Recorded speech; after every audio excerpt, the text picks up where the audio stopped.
All right, we're back for more daily NBA predictions here for Monday, January 27th. We have got 12 games in the National Basketball Association today, headlined by some big ones. Now, these big games are not on national television tonight, but the Houston Rockets go to Boston to take on the Celtics, and we have a big game over in New York at the Garden between the Memphis Grizzlies and the New York Knicks. The nationally televised games today are Detroit and Cleveland, not a bad game, I guess, and then the Clippers and the Suns. But 12 games today in the NBA. And folks, before we get into the predictions, make sure to hit that subscribe button down below. Make sure to leave a like if you are enjoying the daily NBA predictions here on the channel. Yesterday we did we gave a whole PowerPoint presentation about how Shai Gilgeous-Alexander is the most valuable player in the NBA. I suggest you watch it if you haven't seen it. It's kind of funny, I guess.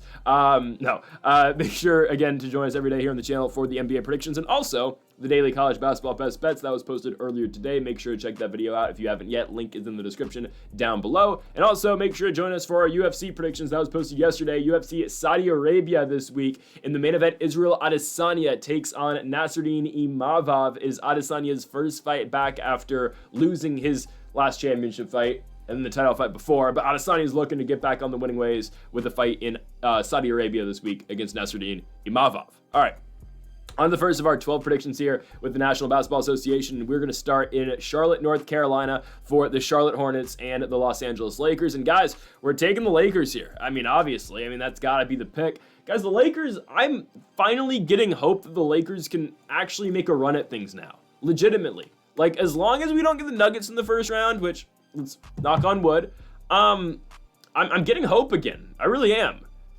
You know, they dominated the Warriors the other night, like expected. I don't know how they were underdogs against that Warriors team. And now they go to Charlotte to take on the Hornets. This should be pure domination. Obviously, of course, you always got to worry about LaMelo Ball. But the Lakers are playing very great basketball right now. And I called for it before Rui Hachimura didn't play the Warriors game, but I'm only going to continue to call for it now.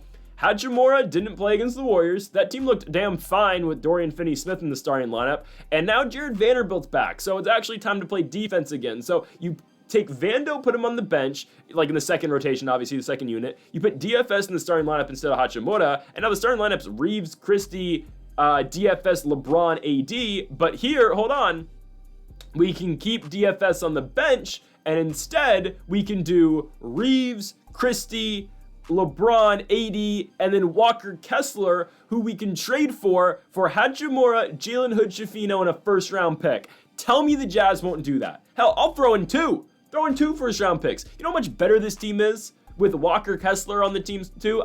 I swear, if the Lakers settle on Jonas Valanciunas or Kelly Olynyk, I am going to be heated. Go spend, get Walker Kessler. LeBron's got, 2 more years max? Go win now. I don't care about the future. Lakers can suck for the next 5 years. Try to win one more with LeBron. Get LeBron his 5th. Come on. Trade for Walker Kessler, Hachimura, Hood-Schifino, first-round pick. Should do it. Throw in Jackson Hayes, too. I don't care. Actually, we kind of need Jackson Hayes off the bench still. Well, we have Christian Koloko, who's low-key kind of better. I don't know. Anyways, Lakers on the road. Always a little bit of a struggle, Lakers on the road, but I think we're fine here in the spot against the Hornets. LeBron just keeps on, just defying, what it is to be a 40-year-old basketball player. Anthony Davis bullied the Warriors like expected with that matchup against Trace Jackson Davis. And now we get him on Mark Williams. I do think AD dominates that matchup as well, obviously with Nick Richards now being a member of the Phoenix Suns. AD's playing better ball. LeBron's excellent. And Austin Reeves is a serious threat. AR is playing the best ball he's ever played of his career. And that's what's going to put the Lakers over the top this season. I'm serious. It's going to be AR and it's going to be Walker Kessler eventually. Please, Rob Pelinka, Jeannie Buss, we need Walker Kessler. I like Rui, but Rui, Hood-Schifino, and a first should do it. It really should. Hood-Schifino is a former first-round pick, a future first-round pick, and Rui Hachimura likely doesn't start for the Jazz, but he plays big minutes for Utah. Or, if they bump, and they're not bumping John Collins out the starting lineup, but, Hachimura would play for them, and Hood-Schifino's a project player for them, okay? Go out and get Walker Kessler, please. Lakers go to Charlotte, win and cover the 5.5 points. I'd be a little bit concerned with LaMelo Ball, obviously, like always, but I don't think just LaMelo himself is able to beat the Lakers. Give me Los Angeles on the road to beat Charlotte and cover the 5.5 points as well. Next up, we go to Cleveland, Ohio for the Cleveland Cavaliers and the Detroit Pistons. I'm taking Detroit to cover the 10.5 points, but we're taking Cleveland to win. Detroit coming off that loss against Orlando, which is a little bit confusing. The Pistons playing great basketball this season, and they go to Orlando, who's been more than struggling, and then they lose that game coming off of back-to-back victories on the road against Houston and Atlanta. So, they're just missing Vegas in that sequence. If you get that, I hope you do. Regardless, it's kind of confusing they couldn't go out there and beat Orlando. But the Pistons now continue this road trip. They go to Cleveland. I don't think they beat the Cavs, even though, yes, Cleveland's on a 3-game losing streak to the likes of the to the likes of the Rockets and the Sixers. 2 of those 3 losses are to Houston, obviously. One would assume Cleveland gets it back together here, but do they cover the 10.5 points with the injuries they have right now? I don't think so. They're going to be without Isaac Okoro. They're out without Dean Wade. They're without Karis LeVert. I mean, those are big-time shooters for this basketball team. Now, Evan Mobley is back, which is a big addition, obviously back, but who's starting at the 3 tomorrow? Probably Max Strus, I would have to assume. But they are lacking some of that bench depth now with LeVert out and with Dean Wade out as well. I still expect Cleveland to win the basketball game, but 10.5 is a lot against the Pistons team who plays very well, obviously. We've seen it already on this road trip, even though they did lose in Orlando. Cade Cunningham's more than capable. Jalen Duren's more than capable. Tobias Harris has been playing better ball. Malik Beasley, obviously, a lights-out shooter. This Detroit team is hard to beat by double digits. I don't think Cleveland beats them by 11, even though, yes, the Cavs, if any team's going to do it, it is going to be Cleveland because of how good they are. I'm still taking Detroit to get it done, cover the 10.5 points, but obviously we expect the Cavaliers to win at home, obviously, in Cleveland. But we're taking Detroit on plus 10.5. Next up, we move to Boston, Massachusetts. One of the biggest games today. Don't know if it's the game in the thumbnail. I mean, but it'll probably be the Knicks game, I think. Boston and Houston. Big time game, obviously, in the Boston Garden, the TD Garden. I'm taking the Rockets to cover the 6.5 points. Ultimately, I don't care who wins the basketball game. If I had to give you a prediction on who wins, probably the Celtics. But I think the Rockets are more than capable of going to Boston and winning. The Rockets are just that good. Again, a couple weeks ago, I put away my hate for the Houston Rockets. I have fully accepted that the Rockets are a good team. Now, are they a threat in the postseason? I don't know. Maybe Ime Udoka does get them there. I don't know if they're completely a threat because I think they're better teams in the West. I'm talking about, obviously, the OKC Thunder, the Denver Nuggets, the Los Angeles Lakers. But Houston's really good. Houston's good. Jalen Green should be an all-star this season, one would think. Alfred Şengün has been awesome this year as well. Fred VanVleet will have his nights, and we always talk about Amen Thompson. He crashes the glass, and Amen Thompson, 30 rebounds in those 2 games against the Cavaliers. I mean, those are hard to come by against a Cleveland team that scores a lot. I get it, they play high-paced, but Amen Thompson with 30 boards in back-to-back games, right, or combined in 2 games. Triple-double in the win over Cleveland on Saturday. I mean, Amen Thompson is that guy. He's only going to get better. He's young. He's a very good finisher. Amen Thompson's a good basketball player, and he's gotten to excel in this role, obviously, with Jabari Smith being out. Again, I don't really know who wins the game. Boston coming off of that loss to the Lakers the other night. Then they go to Dallas and win, obviously, against that hobbled Mavericks squad, which I guess the NBA is trying to tell us the Celtics and the Mavericks are a rivalry now because the Celtics beat them in 5 games in the finals last year. Maybe the Kyrie element, I guess. I don't know. It's just stupid. Regardless, I think Houston plays them close. The Rockets play pretty much everyone close, and the Celtics haven't been that great recently. I know they're still winning because they're the Celtics, but I mean, they hosted the Hawks last weekend. They lost. Obviously went to Staples, went to Crypto, and lost to the Lakers. I think the Rockets are able to play them really competitive. This is a Rockets team that always feels like they have a chip on their shoulder. They're always trying to prove something, held to like people like me who were hating on them at the beginning of the season. Jalen Green's pretty damn solid. Alfred Şengün can get it done everywhere. I do think 6.5 points is too much on either side. I think, again, this is a game that's going to go down to the wire, I would think. The Rockets play great basketball. They step up in big-time moments. Jalen Green feels like he steps up in big-time moments this season as well. I'm taking the Rockets to cover the 6.5 points. Who wins? Don't know, don't care. It's going to be a fun game. I think Boston, if I had to pick a side, does win the game, but I am going to take the Houston Rockets. The play here for me is Houston plus 6.5 on the road at the Boston Garden. Next up, we move to Brooklyn, New York, to the Barclays Center, where we have the Sacramento Kings going on the road to take on the Brooklyn Nets. Give me Sacramento. I get it. The Kings are on back-to-back losses. They went to Denver and lost. And they went to Madison Square Garden and lost to the New York Knicks. But that's to the Knicks and the Nuggets. They go from those elite teams to the Brooklyn Nets. And the Brooklyn Nets are very injured. Who knows who's going to play? I mean, that's pretty much the thing every single night for this team. Who knows who's going to play? Cameron Johnson Didn't play the Heat game. I don't think he's playing against the Kings. They say he's going to be reevaluated sometime this week, so I highly doubt he's giving it a go tonight. Cam Thomas didn't play against the Heat on Saturday. Does he play today? Probably not. He's been out for a while. Ben Simmons questionable. Trenton Wofford is out with the hamstring injury. So it's just all these injuries for Brooklyn. They keep adding up. This team has not won a basketball game since January 14th, where they went on the road and beat the Portland Trailblazers. Before that, their last victories on the road in Milwaukee. The Nets have not won a game inside the Barclays Center since December 4th. There's just not winning basketball being played in Brooklyn, New York right now. And I think the Kings go in here and absolutely dominate this team. Sacramento, again, I know the back-to-back losses, but I just don't think the Nets are going to be able to keep up. I get it. De'Aaron's playing hurt, it feels like, or at least that's what I'm seeing. That Fox is playing hurt. It's what the reports are online, at least. We'll see if Sacramento is able to hold up in the West. Again, I don't think they're going to be in the playoffs for as well as they're playing. At least initially, I think they can definitely play their way into the playoffs. I don't think they're going to be a top 6 seed, though. I don't know who that 6 is going to be in the West right now. I feel pretty confident in saying that the Thunder, Rockets, Grizzlies, Nuggets, and Lakers are going to be the top 5. I don't know who's going to, or those teams are going to be within the top 6. I don't really know who's going to be that 6th squad. If I had to say, I'd probably see the Timberwolves find a way to do it, but I don't know. Maybe the Clippers do stay there. I don't think that team's too sustainable down the stretch, but maybe, I don't know. They played the Suns later today, and we'll get to that in a minute. All right, a couple minutes, 15 minutes, but still, I'll take the Kings on the road here. I think, again, this is a play-in team. We'll see. They have a very tough schedule down the stretch here. I think they go to Brooklyn, win, though, and cover the 10.5 points. It's just Sacramento should be able to outpace them, and who knows who's playing for the Brooklyn Nets. It's just a circus going on right now for Brooklyn. It really is. They are 14-32. Somehow they're only 5 games out of the play-in, which is ridiculous. But that's how the Eastern Conference works, right? The Chicago Bulls are 19-27 and currently hold a spot in the play-in. The Sixers are 10 games under, and they're 1 game out the play-in. Ridiculous. Next up, we go to the Battle of Florida. We go to Miami for the Miami Heat and the Orlando Magic. The Heat are just the Heat. I don't know. Jimmy Butler's back, right? I guess. It's just like, this is a circus too. But at least it's a controlled circus under Pat Riley. No, it's just like, I guess Jimmy's playing again, right? Suspended for the road trip. Doesn't play in Brooklyn. Doesn't play in Milwaukee. And now he's back, I guess. How does this work? So we're just going to put Jimmy right back into the starting lineup again? You just suspend the guy for the second time in the last 2 weeks, and he's immediately back in the starting lineup? I mean, does this Miami team really need Jimmy Butler right now? I mean, I think Jimmy makes them better.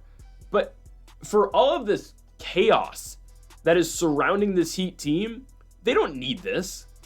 Jimmy's a great player. Jimmy has given this Miami organization everything over the last 5 years. Obviously, 2 Eastern Conference championships, multiple trips into the playoffs and deep into the playoffs. But right now, no, this team is Tyler Hero, Bam Adebayo, and Khalil Ware, if I'm being honest with you. They need to move on from Jimmy. Jimmy doesn't want to go to Memphis for some reason, which makes no sense. He'd instead rather go to Phoenix, which is like, all right, sure, go to Phoenix. You're not going to get the ball in Phoenix. I don't know why he'd want to go there. He'd definitely get the ball in Memphis. I don't know. Jimmy Butler to Phoenix feels like DeMar DeRozan to the Kings. It just doesn't add up. It doesn't make sense. Like, I don't think he could play with them. Jimmy will help them defensively, I guess, and in the playoffs, but like, there's too many stars on that team, and how the hell would the cap room work? I mean, Bradley Beal has to be part of that trade, but Bradley Beal has a no trade clause, so he's just not going to waive his no trade clause to go play for the Heat, right? Because he'd still come off the bench in Miami, right? Where's Bradley Beal? Oh, no, they'd start him at the 2. I forget. Hero plays the 1 now because Rozier comes off the bench. I mean, I guess Beal could start in Miami, but is Bradley Beal really going to waive the no trade clause to go to the Heat? I don't know. With all that being said, guys, I'm taking Orlando. I don't trust Miami to win. The chemistry is just off, guys. Again, these guys went on the road trip. They went 1-1, but now Bam, Khalil Ware, Bam, Hero, Khalil Ware, Duncan Robinson. These guys have to all of a sudden, welcome back Jimmy into the starting lineup. Hell no, it's not gonna work. I don't care how bad the Magic have been playing. I would like to think they're back on the right track. They win in Detroit, or against Detroit at home. They're getting healthier. Franz is back, obviously. Paolo's back. Jalen Suggs questionable for this game. Goga questionable. Again, if Jalen Suggs is healthy again, watch out for Orlando. If all of their starters are officially healthy again, yeah, this team's a problem. Don't forget how well they were playing prior to the injuries. Orlando's going to stun a team in the playoffs, I think, if you take them lightly. I think they're going to keep rising the ranks now. Right now, again, they are currently in the play-in. They're the 7th seed. I think they are going to finish with a better record and a higher seed than the Pistons when the season ends. We'll see. Right now, again, if I had to map you out the top 6 of the Eastern Conference, Cleveland, Boston, New York, Milwaukee, Indiana, and then Orlando, I would say Atlanta's probably 7 still. And then probably like Detroit 8, Miami 9, I'll be honest, probably Philadelphia 10, but Philly's got a really rough schedule. Maybe Chicago does hold on to that. But like neither of those teams want to be in the play-in. So who knows?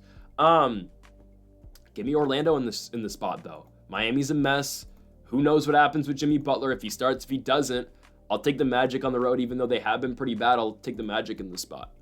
Next up, we go to New York. I think it's the game of the day. The Knicks taking on the Memphis Grizzlies. Obviously, 2 superstar point guards. The Knicks, obviously, with 2 all-star starters in Jalen Brunson and Karl Anthony Towns. I found it really funny just overlooking the Knicks tweets yesterday with Jalen Brunson and Josh Hart about they were in Philadelphia for the Eagles game and Josh Hart left the game early. That was something. But anyways, just the Knicks on Twitter are hilarious. I'm not going to lie. I'm going to take New York, though, to beat Memphis. It's just, the Grizzlies are good, don't get me wrong, but sometimes in the regular season, guys, in big games like this, Tom Thibodeau wants to win. He doesn't give a damn about his team in the postseason because his guys will be absolutely cooked in the playoffs because they play 40 minutes a night. But in games like this, big-time spots, yeah, the Knicks really try to win these games, and they are in for one hell of a stretch coming up. Listen to the stretch the Knicks have, all right? Memphis at home, Denver at home, Lakers at home, Rockets at home, 2 Toronto, who cares, 2 Boston, 2 Indiana, and then Hawks at home. That's all before the All-Star break. And then they come out the All-Star break, Chicago, whatever, in Cleveland, in Boston, in Memphis, oh man, in LA. Those are some rough games the Knicks have to play. They have a tough schedule coming up, but Tibbs is ready for the gauntlet. He's going to say, all right, Cat, go play your 48 minutes. All right, Jalen Brunson, go play 45. Like, it's just, that's what happens. The Knicks play every game like it's Game 7 of the NBA Finals, but ultimately that's what's going to cost them from even getting close to the NBA Finals. Give me the Knicks here. Again, regular season Knicks in a big spot. They'll probably win. Memphis is good. Don't get me wrong. They have won, 6 straight now? Jaren Jackson, again, an elite player in the league. He better be an all-star this season. But I think, again, you get Karl Anthony Towns on him. I think the Knicks win that matchup. I think, even though, JJJ's great this season. Jalen Brunson versus John Moran. I mean, there's some big-time matchups in this game. I just think the Knicks get the better side of it, obviously, because they are at home. They're in the Garden. I like the Knicks to win. And I think the Knicks go out here and cover the 3.5 points as well. We'll take New York at home. Next up, we move on to whatever the hell this is up in Toronto, Ontario, Canada, between the Toronto Raptors and the New Orleans Pelicans. Toronto is a 1.5 point favorite in this game, and I'll take the Raptors. The Pelicans, I think they're completely healthy now. DeJounte Murray questionable with a finger/elbow injury. Is BI playing? No Brandon Ingram tonight, I don't think. Sure, we'll take the Raptors. The Raptors somehow are on a 3-game winning streak against playoff teams. We're talking about 1 against the Magic and then 2 straight in Atlanta. This team, believe it or not, has won 5 of 6 now. They beat the Warriors at home, Celtics at home, lose in Milwaukee, beat the Magic at home, and then go to Atlanta and win back-to-back games. I mean, good on them. Great on them.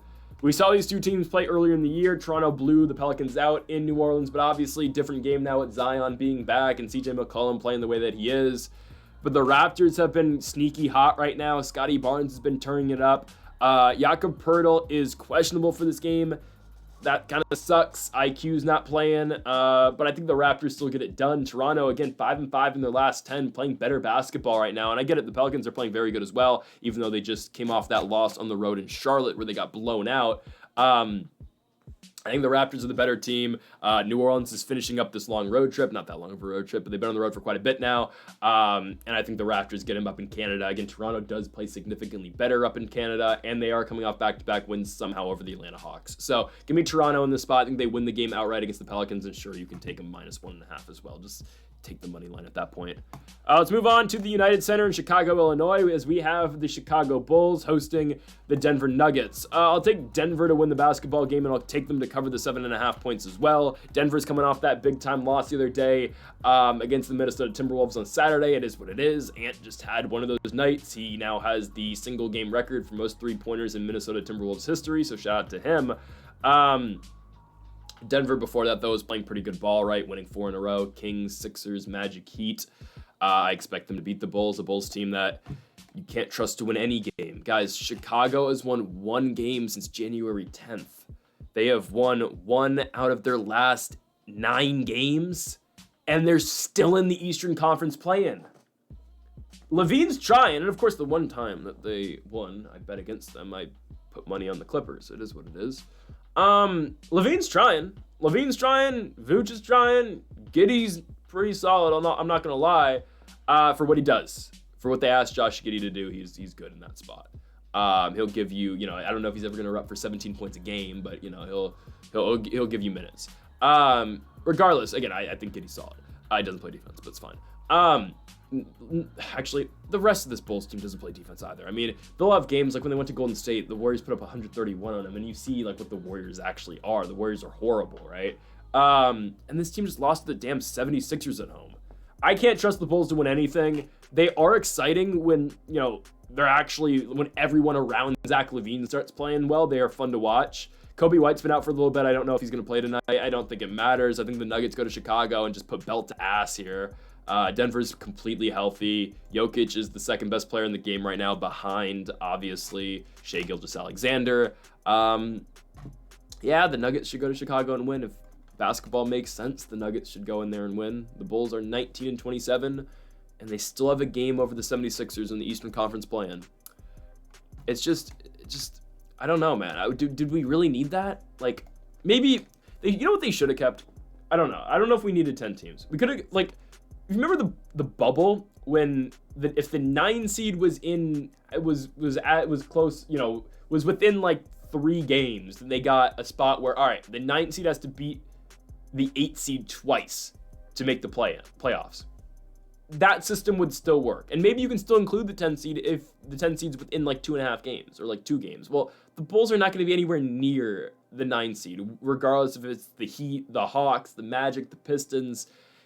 I don't know. We just don't need to see a Bulls team that's going to be, or a Sixers team that's going to be 15 games under 500 with a shot to go to the playoffs. It's ridiculous. Guys, this team, whoever this team's going to be, is going to win like 31 games this year. 32 games maybe. So that's only like 10 games under, but still, it shouldn't be a thing.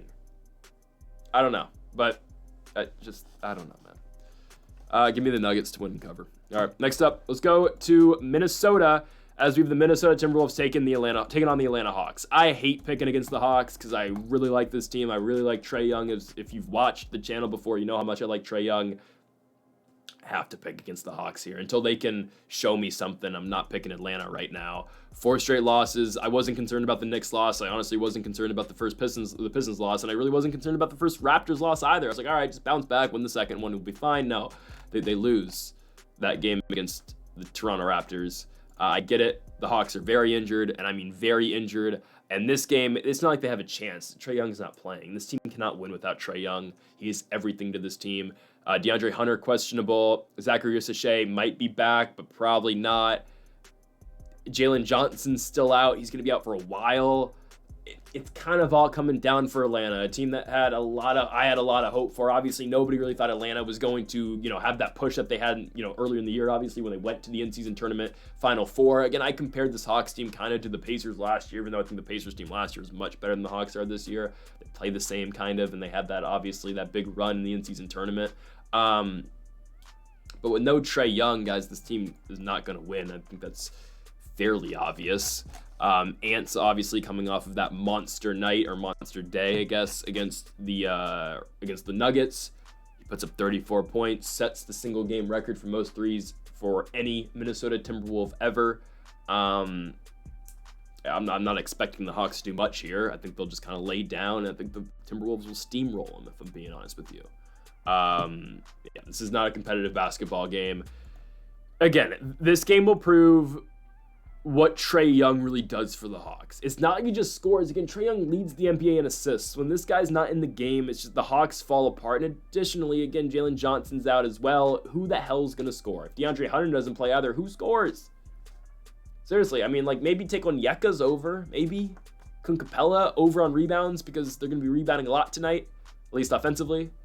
I don't know, man. It's just Ricochet's still out. I know Ricochet isn't great, but yeah, I'm taking Minnesota to win and cover the 9.5, 10.5. Oh, I butchered the graphic. Yeah, this should be minus 10.5, guys. Yeah, that's wrong. Minus 10.5 for the Minnesota Timberwolves. Nobody's playing for the Hawks. The game won't be close. So ignore the graphic. That's my fault. Timberwolves money line, if you want to take it. Timberwolves spread. That's the play for this game. Okay, let's move on to Dallas. Whatever the hell this is. The Dallas Mavericks hosting the Washington Wizards. It's just like, it's just a foregone conclusion every Washington Wizards game. Are they going to break the single season losing, record? Probably not. I don't even know what it is. I'm looking it up right now. It's the Bobcats are the most losingest team, but that was a lockout season. So it was the 76ers in 1972, 1973. They had 73 losses. Wow. It's still possible for the Wizards. It is. It's very possible, right? Because they were 73 losses. That means they were 9-73. Obviously, the opposite of the Warriors' record when they broke that a couple years ago. It's possible. I think the Wizards, again, in this day and age in the NBA, they'll find a way to win 4 games. But who knows? Honestly, who knows? This team has not won since January 1st, where they beat the Chicago Bulls, again, proving like how weird the Bulls are this year, just how bad they are, honestly. Yeah, Washington's not going to Dallas and winning. Maxi Kleber's hurt now too, broken foot. Good Lord, these injuries are piling up. No Dwight Powell tonight, no Najee Marshall. Kleber out, obviously. Dante Exum still out. Derek Lively out for a while. Doncic out. And with all of that, the Mavericks will probably still cover 12.5 as well because the Wizards just don't play competitive basketball games. It's that simple. This team does not play close games. I know they were within 10 of Phoenix, but that took like almost a career night out of Kyle Kuzma. Kuzma played really well in Phoenix on Saturday. He dropped 30 and 11, and the team still lost by 10. It's just going to show like what the hell the Wizards are this year. They're not good. They're horrible. They're all-time bad. They are. And I don't know what the hell they're going to do. Give me Dallas to win, and they will cover the 12.5 points as well at home in Texas. Let's move on to Salt Lake City, Utah, as we have the Utah Jazz hosting the Milwaukee Bucks. I am very tentative on this Jazz line. I will take Utah plus 9.5, but I'd stay away. I'd completely stay away. Utah's got so many injuries. Every game, there are at least 5 guys on the injury report, and legitimately tonight, there are 5 guys on the injury report. No Johnny Juzang out with a hand injury. Walker Kessler, future Los Angeles Laker, questionable with the shoulder injury. Hey, just make sure he's healthy to go to Los Angeles. We just need him. Need him to play that Showtime basketball. The rookie out of Colorado, Cody Williams, out with an ankle injury. John Collins, questionable with an illness. And then Jordan Clarkson could be back, but who knows? He's questionable with the foot injury. Jordan Clarkson, again, likely a trade candidate coming up as well. I think they cover here against the Bucks, though. Milwaukee, they have a bunch of injuries in their own right. Giannis will play, he's probable, but then Chris Middleton questionable, AJ Green questionable, no Bobby Portis still out with personal issues. And then, yeah, it's just, I don't know. We just saw Milwaukee lay an egg against the Clippers. They were up big in the first quarter and then just kind of started dwindling down for the Bucks at the Intuit Dome against the Clippers. I think they beat Utah, but the Jazz sometimes can play very competitively. I think this game, honestly, is just a matter of Walker Kessler plays. If Kessler plays, that guy is a big help down low. He is. He's a very good rim protector. Makes it very tough on teams to drive if Kessler's down there. And we'll see again. Colin Sexton sometimes goes off. Keontae George. Those guys are going to give you big efforts. Obviously, at the Utah Jazz, they haven't won a game since January 12th. I know, but they've been playing kind of competitive basketball, right? Took the Pels into overtime. Lost to Charlotte by 5. Lost to OKC, the best team in the league, by 9. Right? This Jazz team will play you competitively. I think and I hope. So I'm going to take Utah plus 9.5. We've seen Milwaukee struggle a lot this season on the road. They've been much worse away from Milwaukee this year. So I think, again, Utah is able to keep this game somewhat competitive. I don't think they win, but I think the Jazz keep it close. And obviously, again, the Bucks pull out the victory. So we're taking Jazz spread. We're taking Milwaukee money line. But again, I'd stay away. I don't even know if Walker Kessler is going to play. And who knows who's going to be on the court for the Jazz. Because every night it's like, all right, who's going to actually play? I don't know. Obviously, the Jazz are not trying to win, so it is what it is. To our final game of the night, we go to the Pacific Division here in the Western Conference as we have the Los Angeles Clippers going on the road to take on the Phoenix Suns. I'll take the Clippers. James Harden refuses to age. Good for bro. Norman Powell, again, is an all-star in this league with his 30 points a night and absolutely 0 assists. But the Clippers are good. I think Kawhi Leonard is playing tonight. And the Phoenix Suns are just... They're just the Suns. They're better right now. They've won 4 or 5, but I don't think they're going to be able to keep up with the Clippers. Now, Ryan Dunn, I believe, is out tonight, right? Yes, Ryan Dunn is out. Does that mean Bradley Beal's back in the starting lineup? Or are they going to say, you know what, we'll just play Grayson Allen in the starting lineup? I don't know. Yusef Nurkic is in Guantanamo Bay here with the Phoenix Suns. He has no relationship with their coach, and he doesn't play anymore. So, I don't know. You know, if they're offering him for like a 2033 second round pick, Lakers, let's just do it. Let's just try it for a second round pick in the future. He doesn't even have to play for us, but he can't be worse than Jackson Hayes. So maybe we give it a shot. Just saying. The Clippers are just the better team. I get the games in Phoenix, but the Clippers, they got their shooting figured out last night or 2 nights ago against Milwaukee. They were really struggling shooting the basketball, but they did not struggle against the Bucks. So once this Clippers team is on and they are catching fire, they're a volume shooting team. Once Harden gets going, once Powell gets going, the rest of the team gets going as well. And Kawhi, again, is going to continue to get better and continue to have an impact for this Clippers team as well. I like Los Angeles here. You're getting close to even money here on the Clippers. They are minus 110, plus 1.5, whatever. Again, I don't know how the spread's going to work for this one, but just take the money line. I like the Clippers here to go on the road and beat the Suns. Kevin Durant's elite. Devin Booker's really good. I get that. But I think the Clippers are able to go out here and outshoot this Suns team. Like the Clippers on the road to win and I guess cover the spread if there is one in Phoenix, Arizona against the Suns. So folks, thank you all for watching our NBA predictions here for Monday, January 27th. If you have not yet though, make sure to hit that subscribe button down below for more. Make sure to leave a like. If you did enjoy the video, make sure to comment. If you do disagree with any of the picks, we'll be back tomorrow again for more daily NBA predictions. Folks, thank you all for watching, and Mamba